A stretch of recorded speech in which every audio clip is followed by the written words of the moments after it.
Hello there, faithful listener. You've tuned in to Season 7 of the Bible Explained podcast. So make sure to grab your cup of coffee, because today we are going to be discussing the book of 2 Samuel.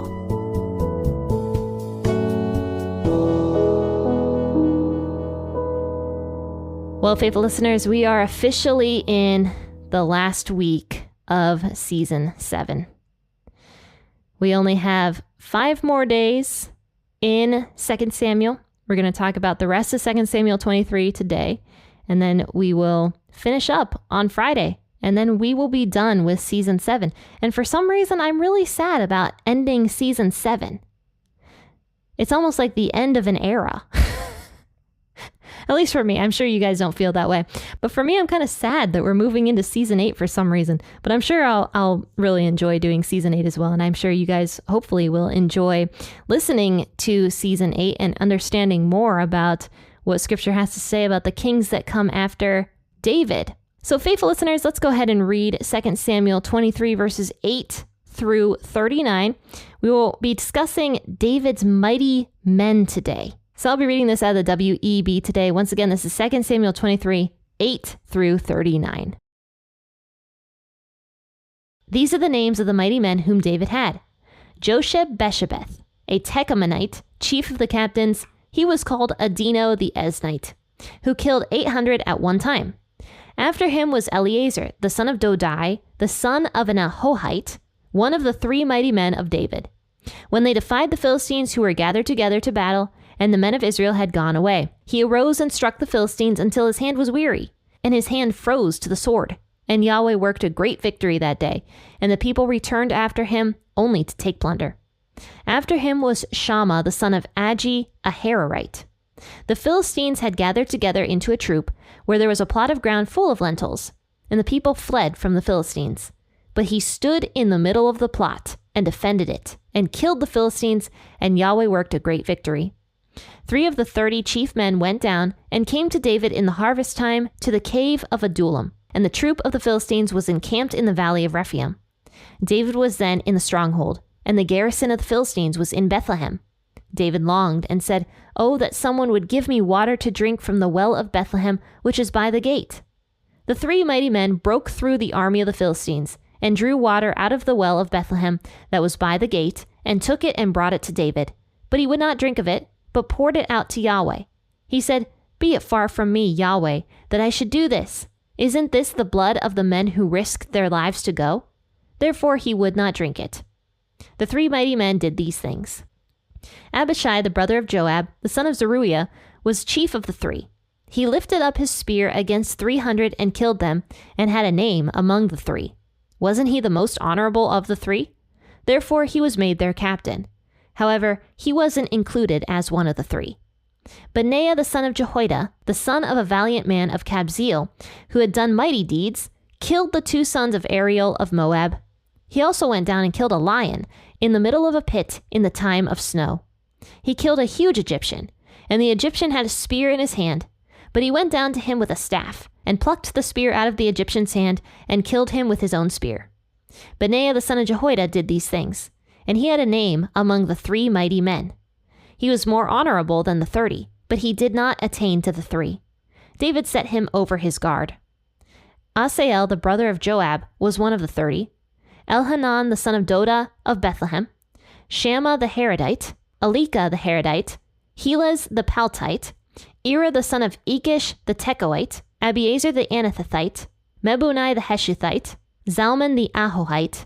Mahari the Netophathite, Helab the son of Bana the Netophathite, Itai the son of Ribai of Gibeah of the children of Benjamin, Benaiah the Pirathonite, Hiddai of the brooks of Gash, Abalban the Arbathite, Asmaveth the Beramite, Elaba the Shalbanite, the sons of Jashan, Jonathan, Shammah the Hararite, Ahiam the son of Sharar the Aririte, Eliphalet the son of Ahasbai, the son of the Machathite, Eliam the son of Ahithophel the Gilonite, Hezro the Carmelite, Parai the Arbite, Egal the son of Nathan of Zobah, Bani the Gadite, Zelik the Ammonite, Nahari the Beerothite, armor-bearers to Joab the son of Zeruiah, Ira the Irathite, Gareb the Irathite, and Uriah the Hittite, 37 in all. That might have been the most difficult passage of scripture I have ever read in my entire life. Wow, that was so hard. I am sure I butchered almost everybody's names, but I did my best. So for those of you cringing as you were listening to that, I'm very sorry. I was cringing as I was reading it because I knew I was not reading it correctly. But all of this is talking about David's mighty men.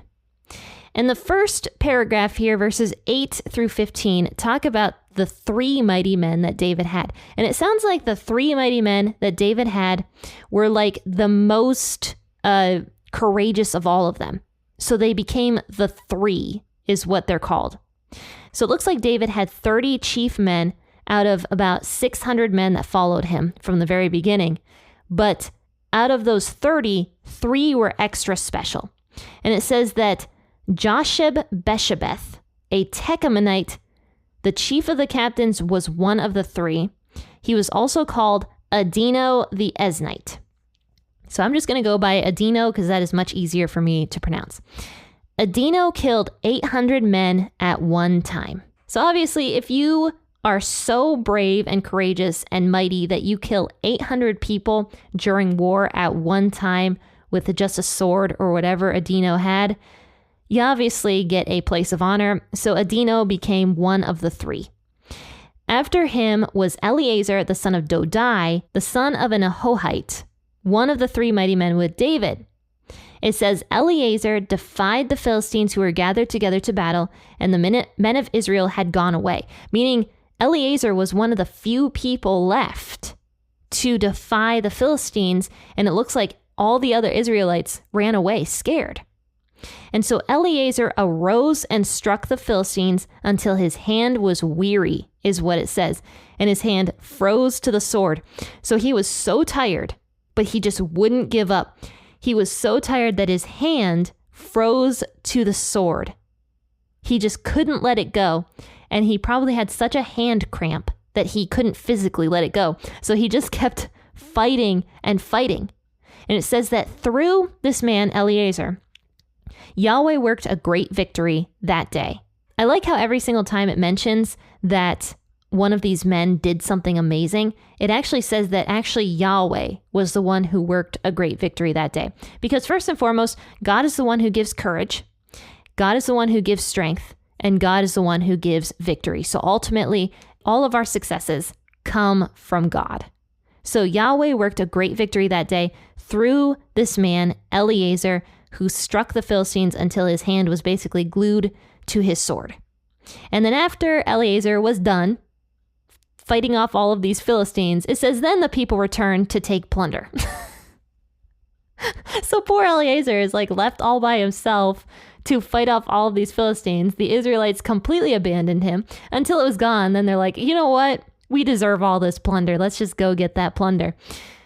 So they only returned to get the plunder. I think that that's really funny. And definitely some shade was thrown there to the Israelites.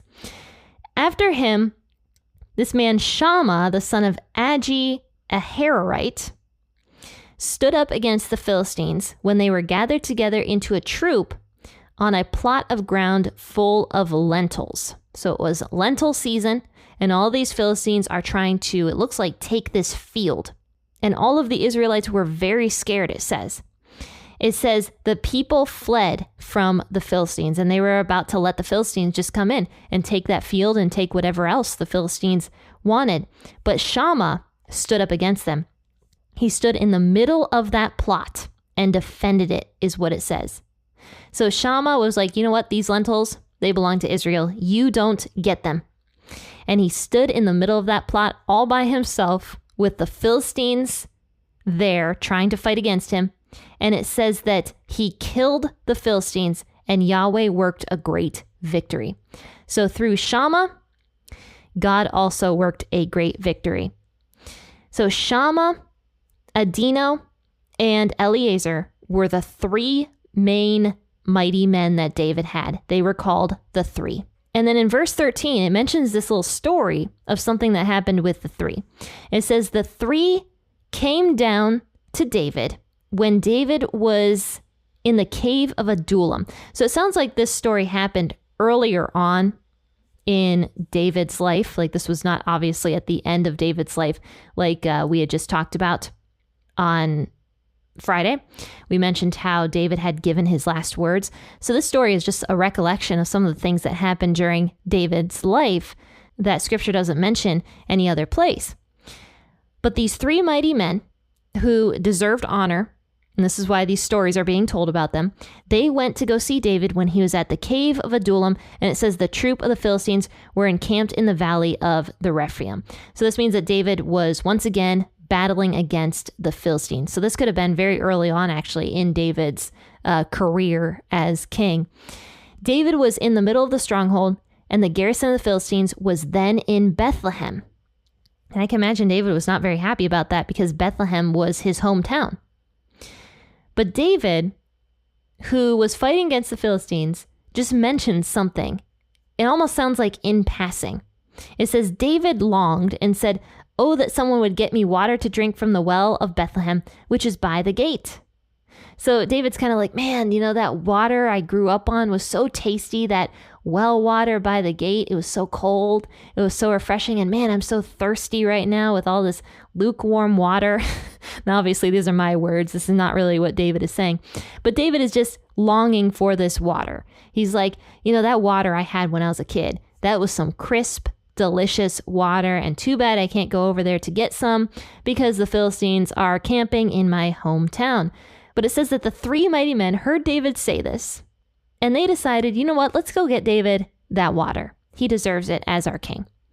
The three mighty men broke through the army of the Philistines and drew water out of the well of Bethlehem that was by the gate. And they took it and brought it to David.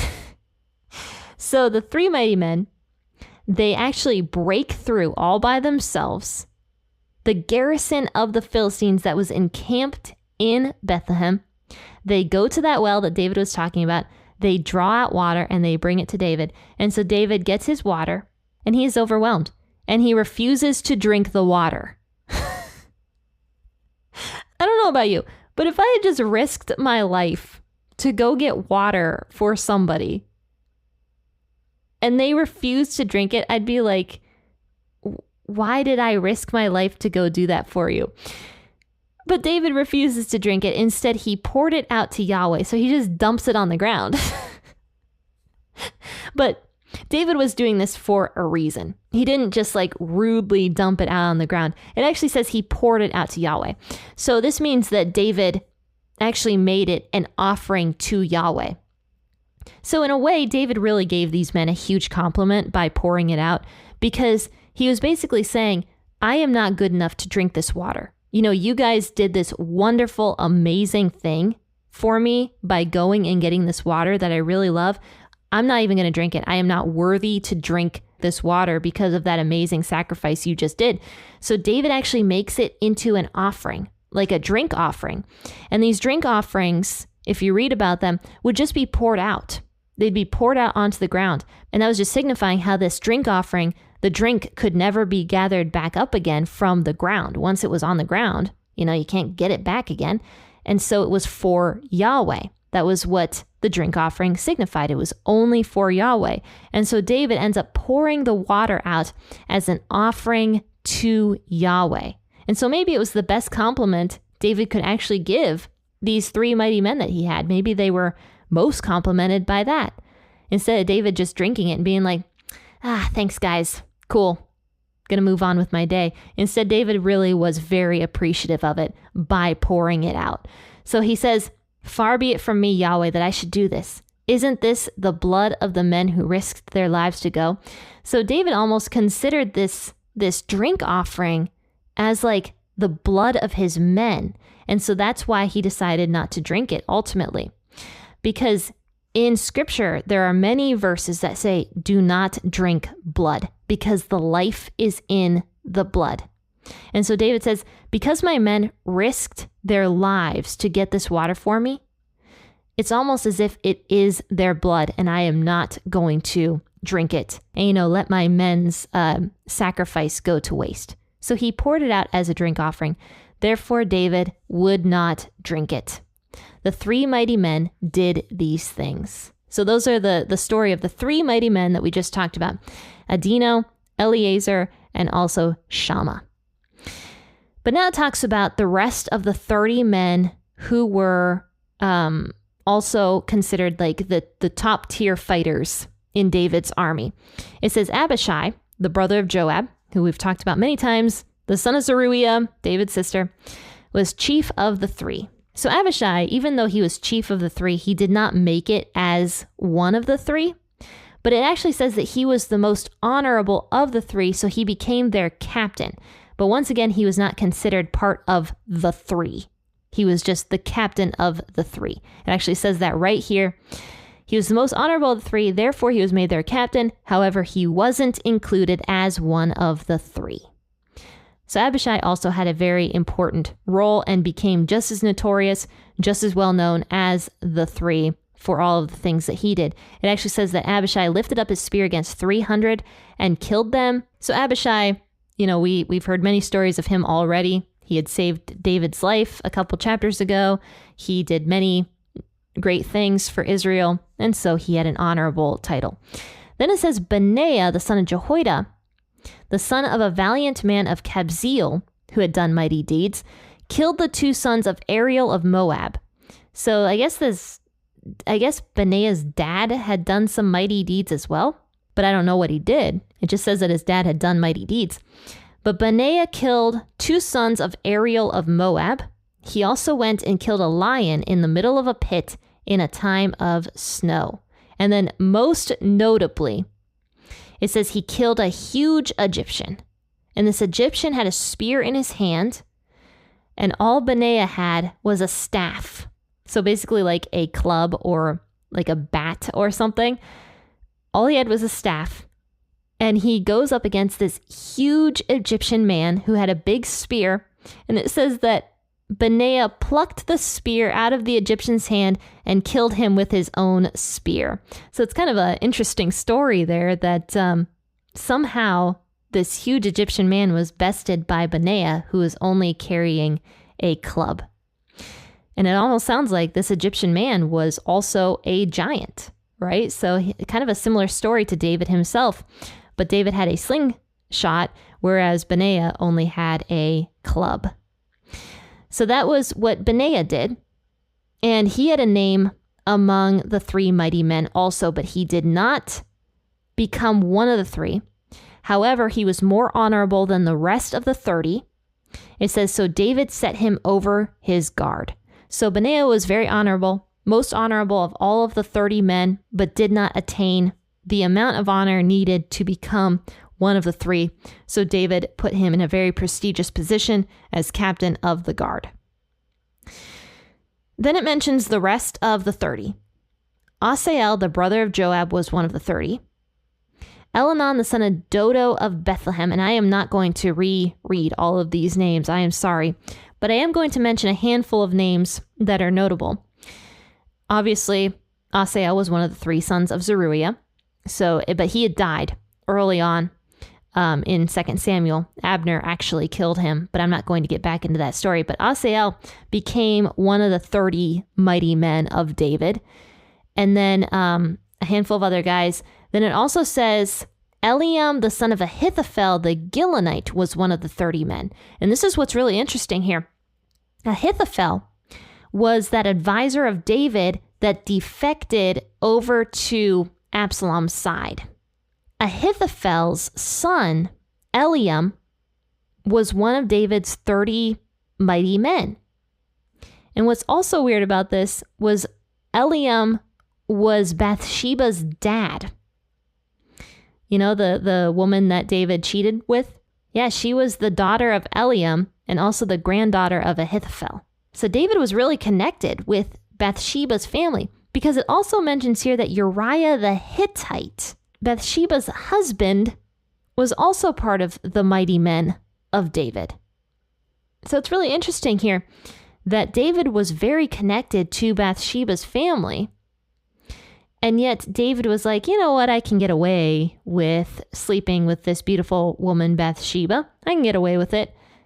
It just kind of shows like how comfortable, how complacent rather, David got as being the king, that he thought that he could destroy a family that was very close to him and get away with it, which is very, very sad. But Uriah the Hittite is also mentioned as one of David's mighty men. But they mention 37 total men in all. So it sounds like these men listed here, not all of them were part of the elite 30, but all of them had done something notable so that they became considered one of David's mighty men. So this is a history, a breakdown of some of the notable people that worked alongside David. So I hope you enjoyed today's episode because it was very interesting to me. I just love episodes like this where I get to learn about people and what they did and who they were in the Bible and also in history as well. Guys, I will see you all tomorrow as we discuss more of 1 Corinthians. Make sure to tune in 6 a.m. or whenever you choose to wake up and listen. I'll see you guys tomorrow. Happy listening, and God bless.